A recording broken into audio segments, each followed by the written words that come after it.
Innal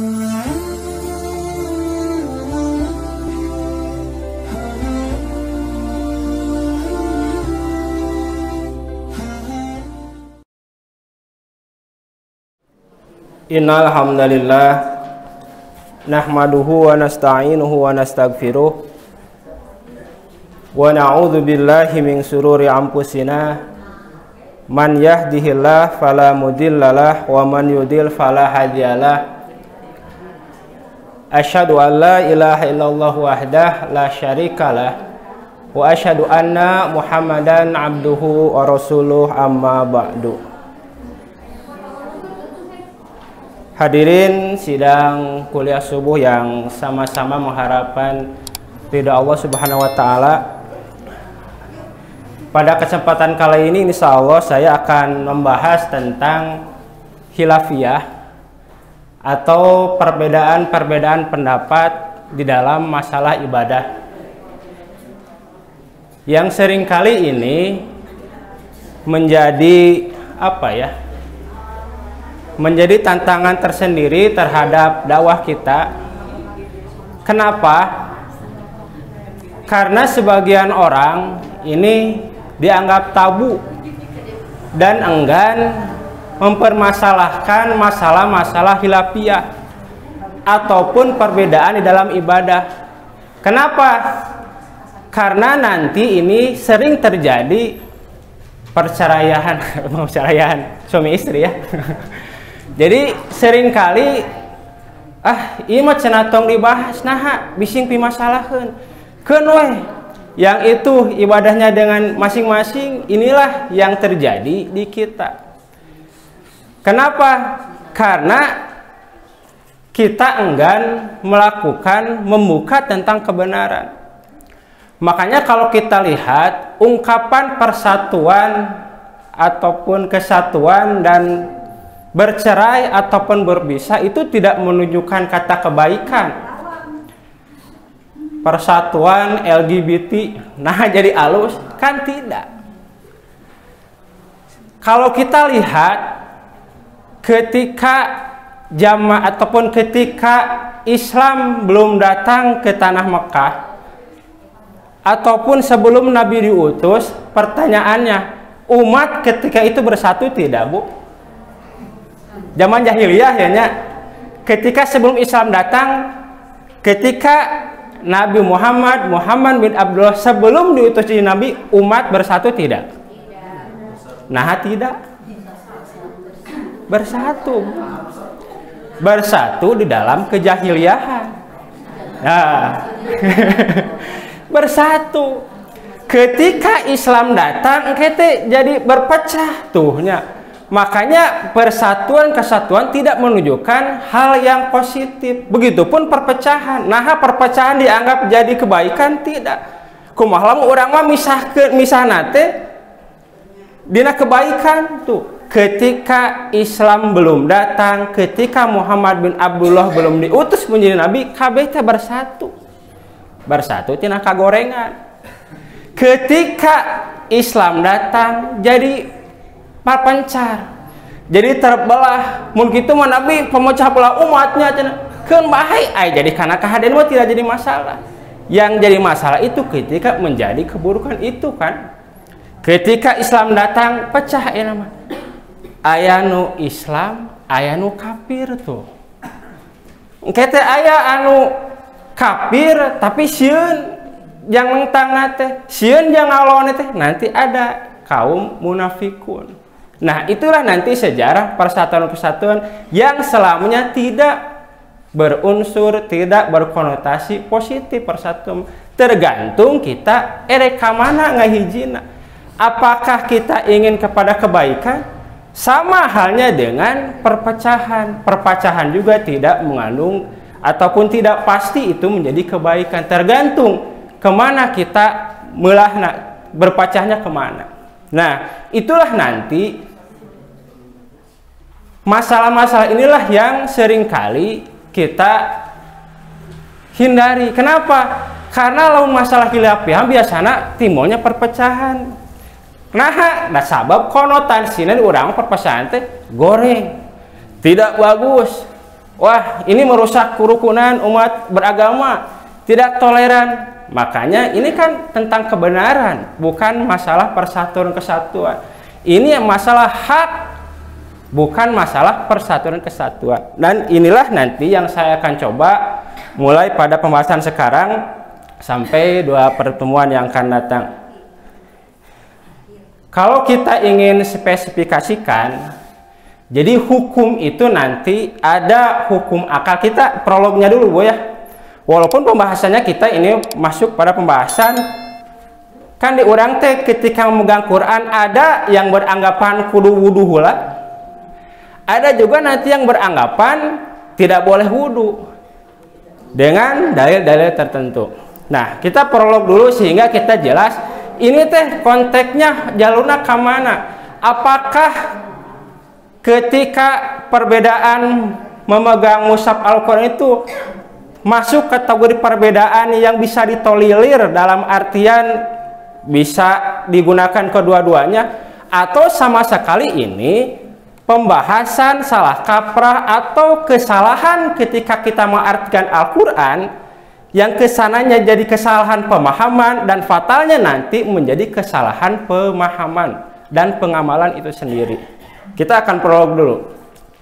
Jadi di dalam hukum itu kalau kita spesifikasikan ada hukum akal, ada hukum adat, dan ada nanti yang namanya hukum syar'i atau hukum syariat. Nah, mau disebut hukum akal teh, hukum akal itu hukum yang pasti dan semua orang menyepakatinya, tidak bisa tidak. Dan akal nanti tidak bisa menerima kalau tidak sesuai dengan akal itu sendiri. Akan tetapi nanti hukum-hukum ini tidak bisa siling tindih dalam artian hukum akal berdiri sendiri. Hukum adat juga berdiri sendiri. Dan nanti juga hukum syar'i juga berdiri sendiri. Ngan kete hukum akal dan hukum adat tidak boleh bertentangan dengan hukum syar'i. Contoh hukum akal mah anu gampang mah hiji tambah hiji itu sama dengan 2. Salam dunia moal aya hiji tambah hiji jadi 3 dan akal tidak akan menerima lamun aya jalma nyebutin hiji tambah hiji 3 5 7 tidak. Paling gini gelo cenah gelo piraku hiji tambah hiji 3 tuh. Akan tetapi nanti akal juga tidak boleh silih tindih dengan syar'i. Makanya dina ibadah mah ulah asal ngeunaheun sigana mah. Da ku akal teh asa ngeunaheun salat sunat. Tuh. 7 rakaat ataupun salat subuh 3 rakaat asa enakeun. Asa enakeun. Tuh tidak bisa seperti itu. Kenapa? Walaupun secara akal asa enakeun, secara akal kaharti akan tetapi ketika syariat melarang tidak boleh. Makanya di suatu kesempatan Umar bin Khattab pernah naonnya lamun urang mah komplain dalam artian ketika mencium Hajar Aswad. Kenapa? Da teu kaharti ku akal atuh. Umar itu ketika melihat Nabi mencium Hajar Aswad, Umar sampaikan ka mengatakan, "Maneh teh cenah ka si Hajar Aswad kena batu lah." Kamu itu cenah teu bisa mere madorot. Kamu itu tidak bisa memberikan maslahat. Teu bisa mere manfaat, teu bisa mere madorot. Tapi kulantaran aku melihat Nabi mencium kamu Hajar Aswad ketika haji, maka aku akan melakukannya. Di sini. Jadi maksudnya adalah apa? Walaupun nanti teu kaharti ku akal, batu itu tidak akan memberi manfaat, batu itu tidak akan memberi madorot, akan tetapi ketika syariat mengajarkan anggar, kita harus tunduk dan taat terhadap apa-apa yang dilakukan oleh Nabi itu. Dan teu kahati lamun mah Nabi tidak melakukan, Umar tidak akan melakukan. Dan yang kedua nanti ada yang disebut dengan hukum adat. Apa yang disebut dengan hukum adat? Hukum yang berlaku sesuai dengan daerahnya masing-masing. Boleh tidak ada hukum adat, tidak jadi masalah. Yang jadi masalah nanti ketika bertentangan dengan norma-norma agama. Yang tidak boleh nanti itu adalah ketika hukum adat bertentangan dengan syariat. Namanya adat bertentangan dengan syariat. Tuh. Nya kebiasaan naon itu mah. Kebiasaan yang terjadi di masyarakat itu mah kalau bertentangan ya tidak boleh. Makanya hukum adat mah, hukum adat itu berbeda dengan hukum akal. Kalau hukum akal mah semua orang pasti sepakat sama 1 tambah 1. Kalau hukum adat mah nanti berbeda. Di daerah Jatihanap hukum adatnya bakal beda dengan mana di Jerman di Tongkagoknya. Loh. Suatu ketika istri Nabi bertanya kepada Rasulullah, "Wahai Rasulullah, siapakah yang akan menyusulmu nanti ketika Nabi wafat?" Kata Nabi, yang akan menyusul aku ketika Nabi wafat itu nanti orang yang panjang tanganmu. Ya, weh isi Nabi teh ngarukur dia urukan mana nu panjangna. Ketika diukur yang tangannya paling panjang itu Saudah. Saudah. Nah, namun kenyataannya ketika Nabi meninggal, yang menyusul Nabi meninggal itu bukan Saudah tapi Zainab. Nah, Nabi salah. Tuh. Jadi kebiasaan di Arab mah tangan panjang itu suka memberi. Di urang naon? Sok mau tuh. Jadi beda. Tuh. Nah, jadi panjang tangan teh lain panjang leungeun, artinya teh suka memberi di Arab mah. Di urang mah jadi naon? Nah, panjang leungeun nyokot HP mana. Tuh jadi maling tuh. Di sini menunjukkan bahwa hukum adat itu berbeda tergantung dari tempat itu sendiri. Contohnya yang tadi. Jadi panjang tangan di Arab mah suka memberi, dermawan. Nah, di urang mah tukang maok dan sebagainya. Itulah yang disebut dengan hukum adat. Adapun nanti yang ketiga adalah hukum syar'i atau syariat itu sendiri. Apa yang dimaksud dengan hukum syar'i? Ya, Al-Qur'an dan As-Sunnah. Sekali lagi saya katakan hukum akal tidak boleh bertentangan dengan syariat. Begitupun hukum adat tidak boleh bertentangan dengan Al-Qur'an dan As-Sunnah. Nah, nanti dari hukum syariat ini atau Al-Qur'an dan As-Sunnah ini nanti aya dua deui Bu. Jadi aya bagan deui. Nanti kalau kita perhatikan di dalam setiap redaksi Al-Qur'an ataupun Al-Hadis, kita akan mual jauh lah ini tidak akan terlepas dari dua kemungkinan. Walaupun pada perkembangannya nanti akan menjadi tiga secara maksa ya teman katilu mah. Jadi nu kahiji dina redaksi Al-Qur'an ataupun hadis itu ada yang disebut dengan qot'iyun atau qot'i. Ada nanti di dalam redaksi Al-Qur'an ataupun sunnah itu redaksina zonni. Nah, inilah nanti wilayah-wilayah yang akan menjadi perbedaan pendapat, menjadi khilafiyah di kawasan zonni. Apa yang disebut dengan qot'i? Qot'i mah jelas sudah pasti tidak dimungkinkan adanya khilafiyah, tidak dimungkinkan adanya perbedaan pendapat. Kenapa? Karena redaksinya jelas. Semua orang ketika membaca geus kapaham pasti eta. Contoh, di dalam Quran ada ungkapan, ada ayat yang menjelaskan hurrimat alaikumul maitata wadama walahmal hinziri wa ma uhilla li ghairillah. Jadi telah diharamkan, Allah telah mengharamkan hurrimat alaikul maitata, bangke, darah, terus hinjir dan seterusnya. Kalau kita lihat redaksi ini tidak jelas. Jadi tidak mungkin seseorang nanti mengartikan arti yang berbeda. Semua orang akan sepakat bahwa di redaksinya jelas. Yang contoh yang babi itu haram. Semua orang tidak akan terjadi khilafiyah. Kenapa? Karena secara tersurat jelas babi haram, Moal mungkin jadi babi halal moal. Jadi jelas konteks nate dan tidak dimungkinkan terjadi khilafiyah moal.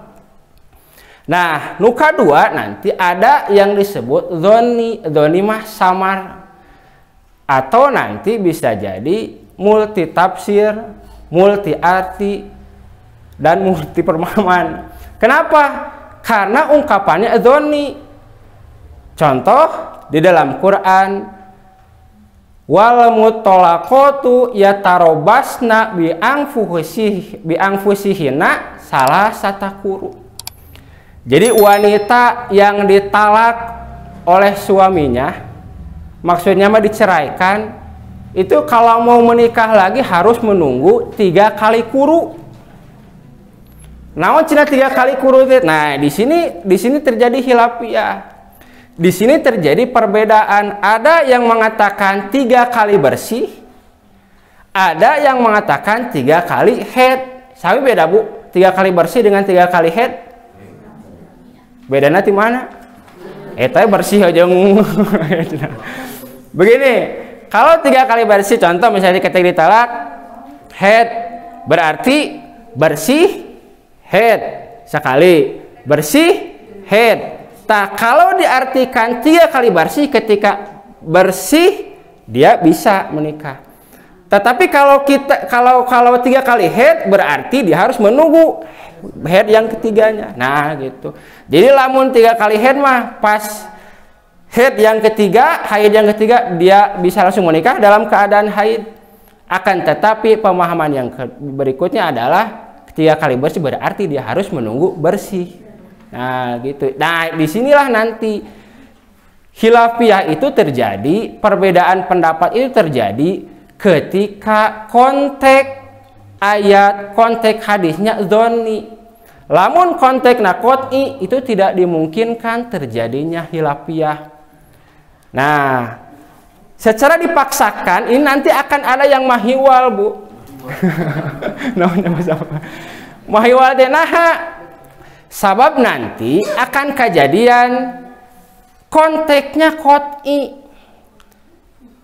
Akan tetapi ketika salah mengartikan ini jadi khilafiyah anu salah kaprah. Contoh saja yang tadi hurrimat alaikumul maitata wadama walahmal hinziri wa ma uhilla li ghairillah. Ini tidak ada Bu di sini. Belum ada di sini. Jadi di Quran itu ada kalimat uhilla li ghairillah. Kalau saya lihat cetakan Indonesia itu sering diartikan jadi yang diharamkan oleh Allah tuh bangke, babi, darah dan wama uhilla li ghairillah udah haramkan teh.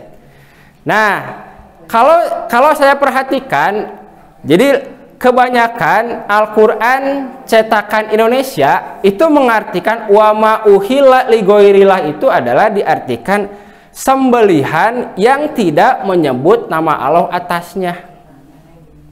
Kalau cetakan Madinah biasanya dia artinya teh yang disembelih bukan karena Allah. Ini kan beda redaksi. Namun dari dua redaksi ini akan menimbulkan hukum yang berbeda. Akan menimbulkan pemahaman yang berbeda. Lamun diartikan wama uhila, uhila itu diartikan tidak menyebut nama Allah atasnya. Ini jadi pemahaman bahwa lamun mencit teu make bismillah jadi haram. Gitu kan pemahamannya ente. Sedangkan maksud uhila kan bukan seperti itu. Engke mang mencit hayam ya pohon teu maca bismillah jadi haram bukan deh. Lamun pemahamannya uhila diartikan tidak menyebut nama Allah atasnya jadi teu maca bismillah. Nuang KFC itu teu pakai bismillah itu udah pakai mesin. Tuh. Dah. Kumaha itu sih? Nuangan anu haram jadinya. Tuh. Inilah nanti yang sebenarnya ini redaksinya mah qot'i. Akan tetapi ketika disalahartikan jadi salah nanti, jadi doni, padahal ini doni yang salah kaprah. Makanya saya lihat di dalam kamu, jadi kalimat uhila itu mengalami apa ya, perubahan kata, banyak perubahan kata. Nanti kalimat uhila ini akan berubah kata jadi hilal ketika saum itu jadi ramai hilal, menjadi ihlal ketika haji. Jadi naon kalimat uhila teh. Makanya kalau kita ke rame kamari ada guan hilal cenah Ramadan teh. Si naon hilal teh? Ibu-ibu cek pemuda yang tahu hilal apa hilal? Jadi hilal teh kejelasan. Di mana Ibu? Ya bener. Cik, hilal, jadi kalimat uhila itu mengalami banyak perubahan. Di antara perubahan kalimat kalimat uhila itu nanti uhila, hilal, dan ikhlal itu kalimat yang sama. Ari hilal, naon artinya hilal? Kayak kurang dari hilal aja lah. Hilal itu, ini bisa dicek ya di dalam kamus Al-Munawwir. Jadi hilal teh artina ngagorowok. Naon hubungan ngagorowok jeung bulan? Cik. Cik naon hubunganna ngagorowok jeung bulan, jeung ketika pergantian bulan Ramadan, naon hubunganana? Asa hubunganana cenah ngagorowok jeung bulan. Nah, eta leres. Jadi nah bulan yang muncul yang nengtet tengtot ya. Nengtet sih namanya.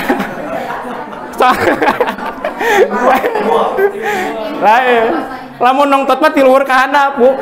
Leho nongtot. Nah, lamun teh handap ka luhur nengtet. Nah, muncul bisa.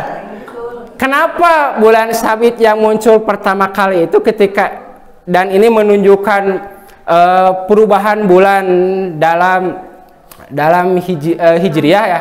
Kenapa disebut hilal? Sabab ketika ada orang yang melihat bulan itu langsung agorowo ketika zaman Nabi. Aku cenah bersumpah tadi aku melihat bulan gitu. Nah, maka terjadilah perubahan bulan eta mah. Da urang mah ramena teh Ramadan, padahal tiap bulan kitu ningali hilal. Ngan ramena bulan Ramadan. Nah, makanya kenapa disebut bulan sabit yang muncul yang menandakan perubahan bulan disebut hilal? Karena ketika itu zaman dulu lamun ningali bulan sabit eta sahabat teh sok ngagorowo. Wahai Rasulullah, cenah Nabi Allah, aku tadi melihat hilal, langsung we disumpah.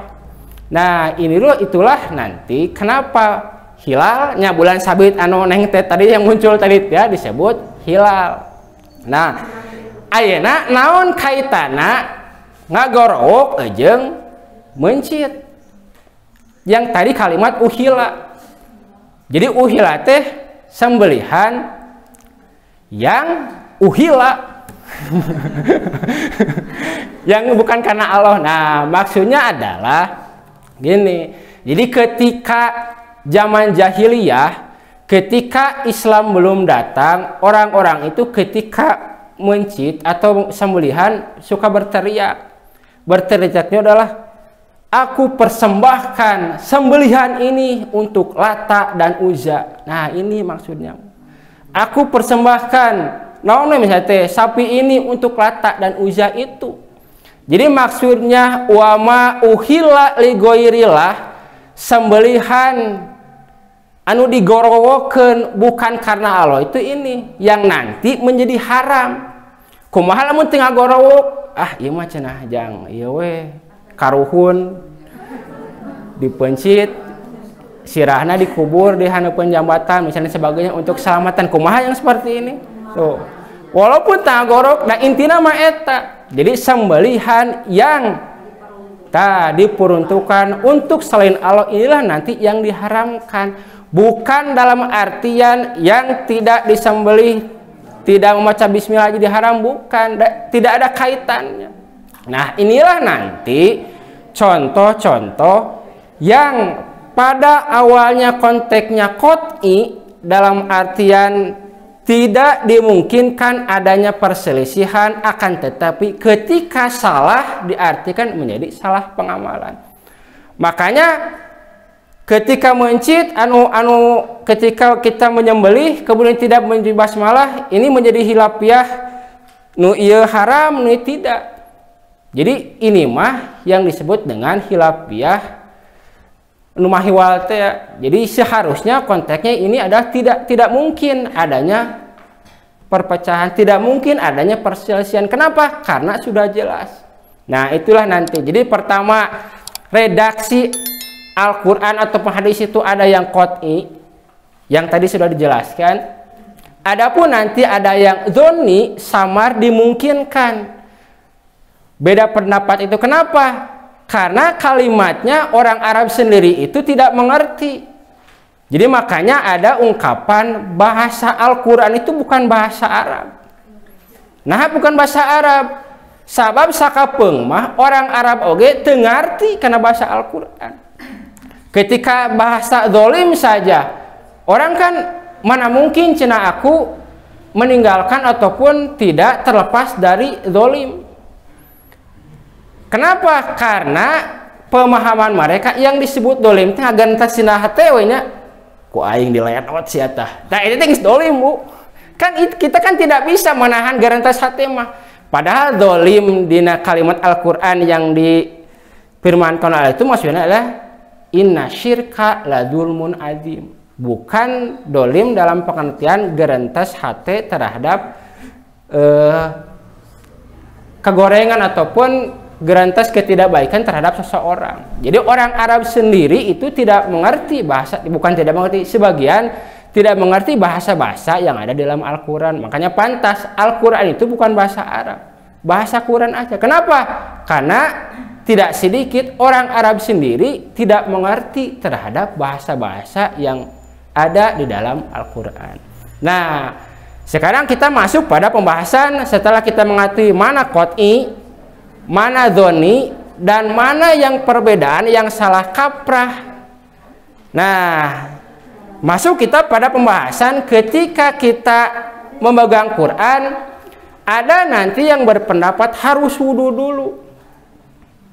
Da urang teh cenah kudu suci dengan redaksi, dengan alasan ayat Quran la yamassuhu illal mutahharun. Ini nih, innahu la Qur'anun karim fi kitabim maknun la yamassuhu illal mutahharuna.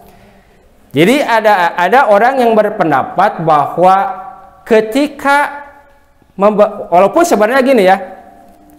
Jadi ulama semua bersepakat bahwa membaca Al-Qur'an tanpa menyentuh Al-Qur'an itu dibolehkan, etama edek anu yang punya hadas ataupun tidak. Jadi edek nu junub, edek nu haid ketika membaca Quran tanpa memegang, walaupun arti yang hakiki dan sebenarnya maca teh gitu. Jadi ini disebut maca teh lain begini, maca Quran teh Bismillahirrahmanirrahim alhamdulillahirabbil. Nah, maca seperti itu, tidak melihat. Jadi baca yang dimaksud qoro'a di dalam Quran mah seperti itu.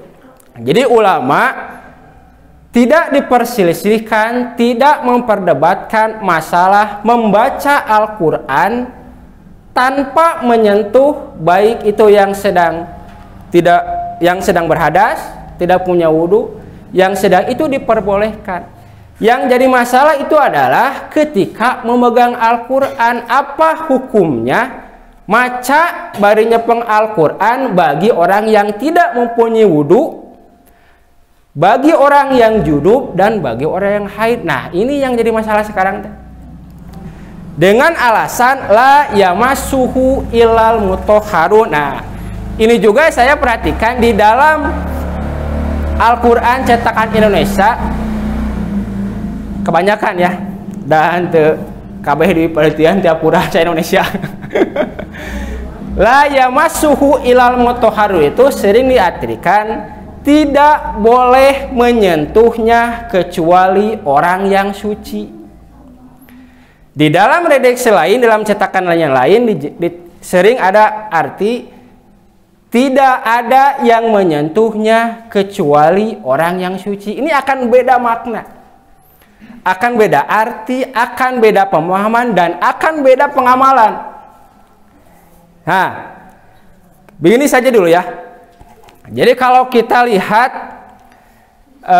di dalam sejarah, jadi jadi kalau kita ingin meneliti Quran surat Al-Waqiah, ini tepatnya ayat 79 ya, kita akan bisa melihat dari berbagai aspek. Pertama, untuk menentukan nanti layam masuhu teh maksudna naon. Apakah betul ini jadi dalil bahwa tidak boleh memegang Al-Quran bagi orang yang sedang berhadas? Atau nanti salah ngartikeun, da lain kadinya maksud nama. Nah, untuk memahami kalimat ini ada nanti berbagai aspek. Nanti bisa kita lihat dari segi bahasa, bisa juga nanti dilihat dari asbabun nuzul, dan bisa juga nanti ini dilihat dari kesesuaian dengan hadis-hadis yang lain. Contoh saja, kalau kita perhatikan ini surat Al-Waqiah itu turun, walaupun banyak versi ini yang menjelaskan, namun ada yang pertengahan saja. Jadi surat Al-Waqiah ini turun di Mekah, makanya disebut surat Makkiyah. Lamun di Madinah disebut surat tangke Nabi geus hijrah terus ke Mekah, tah eta surat naon? Di dalam Quran itu nanti ada yang surat Al-Makkiyah lah. Jadi Makkiyah surat Makkiyah surat yang turun di Mekah. Ada surat yang turun di Madinah. Surat disebut surat kan Nabi itu hijrah ke Madinah. Bu ya, dari Mekah ke Madinah. Kemudian dari Madinah ke Mekah itu masih dalam tahap kenabian, masih turun wahyu, Quran masih turun. Mekah Makkiyah, Madinah Madaniyah. Tah ketika Nabi di Madinah ke Mekah itu surat naon? Namina Makkiyah, teh Madaniyah. Oh, makanya penamaan Makkiyah dan Madaniyah itu walaupun bisa sih dikaitkan dengan Mekah dan Madinah, walaupun bukan seperti itu pemahamannya. Jadi disebut surat Makkiyah itu adalah surat ataupun ayat yang turun pada periode sebelum hijrah. Disebut surat Makkiyah. Dan ayat dan Quran yang turun pada periode Madinah disebut surat Madaniyah, walaupun nanti turunnya di Mekah. Kartos deh Bu. Singgir. Maksudnya gini, nanti ayat kita Quran turunnya di Mekah, sebelum hijrah disebut surat Makkiyah. Nah, Nabi hijrah kan ke Madinah, disebut surat Madaniyah. Nah, nanti Nabi ke Mekah, dia kan dari Madinah, Nabi pindah lagi ke Mekah. Walaupun turunnya di Mekah, ini tetap dinamakan surat Madaniyah. Kenapa? Karena penamaan Madaniyah dan Makkiyah itu bukan tempatnya, tapi periode Mekah dan periode Madinah gitulah. Nah, nu ieu mah asli di Mekah dan asli periode Mekah, bukan periode Madinah, maksudnya seperti itu. Ini turun 3 tahun sebelum periode Madinah, periode hijrah Madinah. Jadi sebelum Nabi hijrah, ayat ini surat Al-Waqiah turun. Al-Waqiah. Surat Al-Waqiah ya. Jadi secara asbabun nuzul nanti apakah ada kaitannya? Tidak dengan wudu. Padahal kan wudu itu disyariatkannya tuh pas sholat muhun. Makanya nanti ada yang berpendapat bahwa wudu nage can disyariatkan, akan tetapi ini dikaitkan dengan wudu, maksudnya seperti itu kalau ditinjau dari segi sejarah. Nah, ada yang kedua nanti ditinjau dari segi bahasa. Makanya la yamassuhu itu pas tidak ketika diartikan tidak boleh. Makanya di dalam ilmu sorof ataupun nahwu itu ada la nafi, ada la nahyi.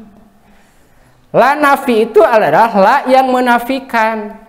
Biasanya ngartikeun teh tidak ada. Kalau la nahyi, la larangan, itu biasanya diartikan jangan ataupun tidak boleh. Nah, untuk la yamassuhu urang diartikeun la nafi atau la nahyi. Cik, rek nu mana bebas we lah nya. Nah, biasanya la nahyi itu beriringan dengan nya fi'il mudhari sebenarnya, tapi bentuknya mukhatab dan biasa ditandai dengan huruf ta.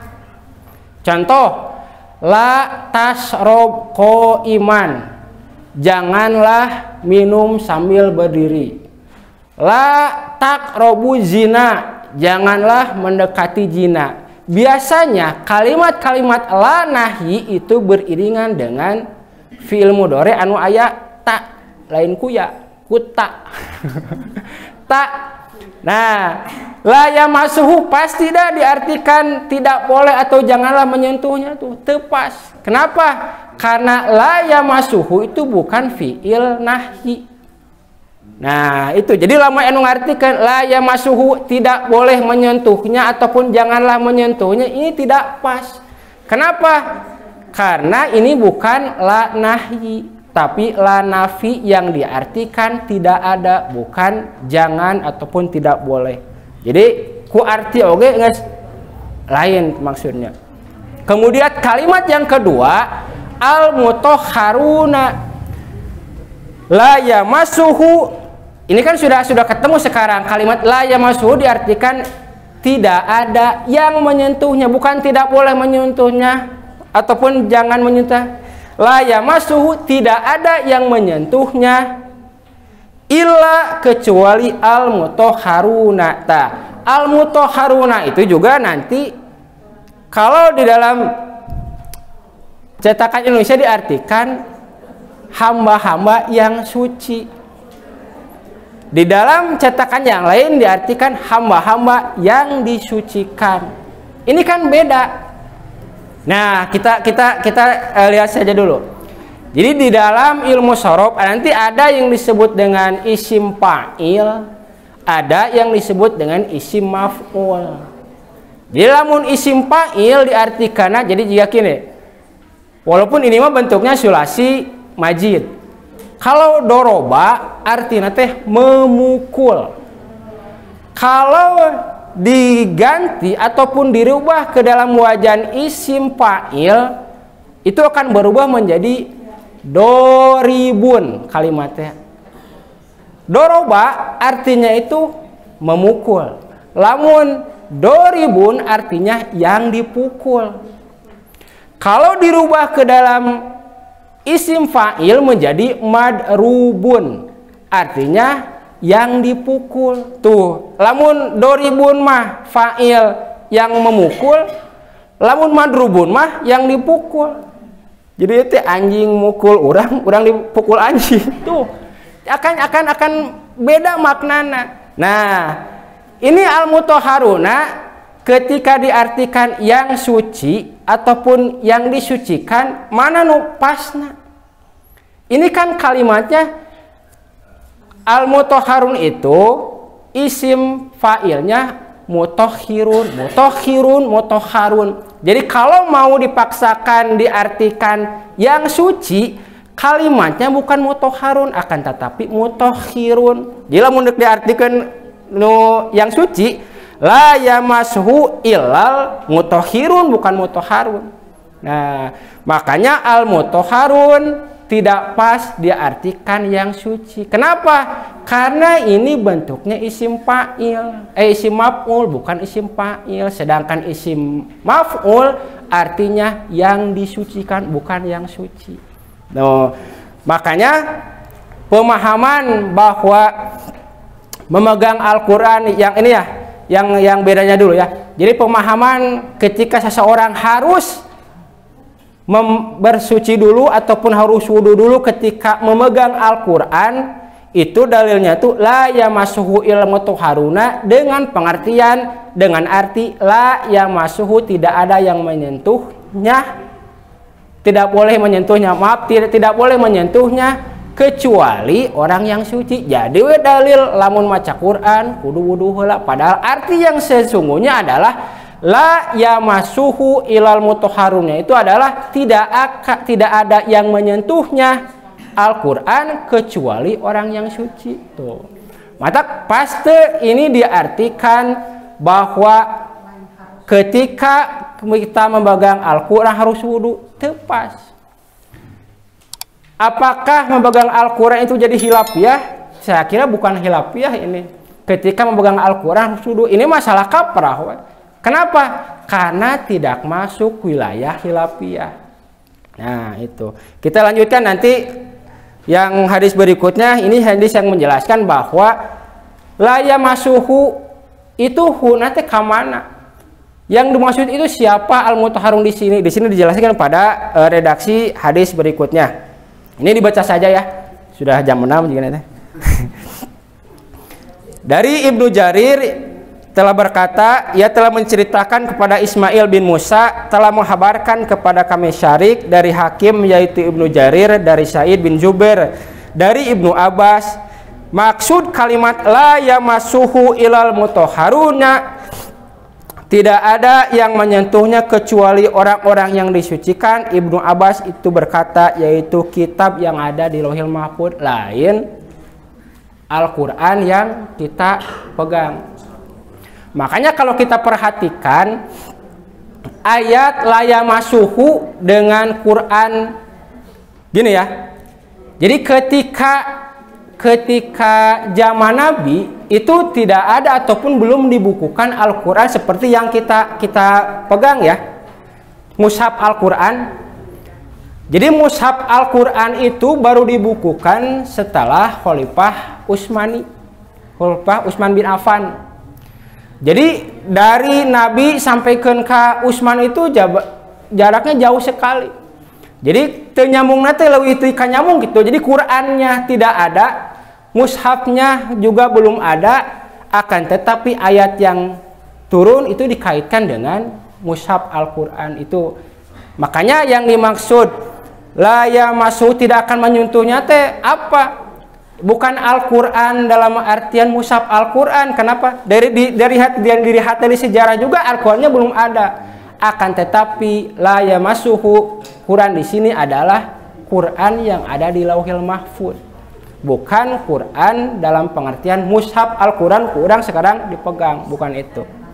Nah, Al-Aufi berkata dari Ibnu Abbas, tiada yang menyentuhnya kecuali orang-orang yang disucikan, maksudnya adalah malaikat. Jadi maksud al-mutahharun, orang-orang yang disucikan itu lain orang bersih tina hadas. Akan tetapi maksudnya apa? Malaikat. Kenapa? Nah, karena ini ada kaitannya dengan asbabun nuzul dari ayat itu sendiri. Jadi dari Ibnu Jaid mengatakan bahwa orang-orang Quraisy mempunyai dugaan bahwa Al-Quran itu diturunkan oleh setan. Ini adalah asbabun nuzul dari turunnya surat Al-Waqiah ayat 79. Maka Allah menerangkan bahwa Al-Quran ini tidak dapat disentuh kecuali oleh hamba-hamba yang disucikannya, maksudnya malaikat. Sebagaimana yang disebutkan dalam ayat yang lain melalui firman-Nya dalam Quran surat Asy-Syu'ara ayat 210 sampai 212 itu dijelaskan, dan Al-Quran itu bukanlah diturunkan oleh setan-setan, dan tidak patutlah mereka berkata bahwa Al-Quran itu turun dari setan, dan mereka pun tidak akan kuasa, sesungguhnya mereka benar-benar dijauhkan dari mendengar Al-Quran. Jadi kesimpulan dari pembahasan kita hari ini adalah, jadi khilafiyah yang terjadi di masyarakat bahwa memegang Al-Quran itu harus wudu, memegang Al-Quran itu harus bersih dari hadas, ini tidak ada kaitannya dengan redaksi ataupun Quran yang diungkapkan di dalam Quran surat Al-Waqiah ayat 79. Kenapa? Karena surat Al-Waqiah ini menjelaskan tentang Quran lagi lain Quran eta, tetapi Quran yang ada di Lauhil Mahfuz. Dan yang disucikan di sini bukan orang kita bersih dari hadas, akan tetapi yang maksud disucikan di sini adalah malaikat. Nah, bagaimana dengan dalilna yang haid? Boleh tidak memegang Al-Quran? Makanya di dalam redaksi lain, di dalam hadis yang lain dijelaskan bahwa alaisa idza hadot lam tusolli walam tasum. Jadi yang tidak boleh bagi wanita yang itu apa? Sholat dan saum, itu saja. Dan nanti ada tambahan di dalam hadis yang lain, tidak boleh masuk masjid. Dan tawaf itu pun tawaf dilakukan di Masjidil Haram. Jadi yang haid jadi sekarang mah ya, apakah yang haid boleh baca Quran? Itu mah sepakat. Memegang Al-Quran boleh? Boleh. Kenapa? Karena yang tidak dibolehkan untuk yang haid saja kasus ini adalah sholat, saum, dan masuk masjid. Nah, mungkin itu saja yang bisa sampaikan pada kesempatan kali ini. Mudah-mudahan menjadi bahan penerangan bagi kita ke depannya ketika ada perbedaan, ketika ada khilafiyah, kita bisa mengkategorikan, walaupun dari kita melalui penelitian dalam artian tinggali hadisnya, tinggali Qur'annya, apakah perbedaan ini adalah perbedaan yang bisa ditolerir ataupun bisa dipakai begitu saja, ataupun nanti perbedaan itu adalah perbedaan yang salah kaprah, yang jauh dari kenyataan tafsirnya itu sendiri. Ya, itu saja yang bisa saya sampaikan pada kesempatan kali ini. Aqulu qouli hadza wa astaghfirullah li wa lakum. Wassalamualaikum warahmatullahi wabarakatuh.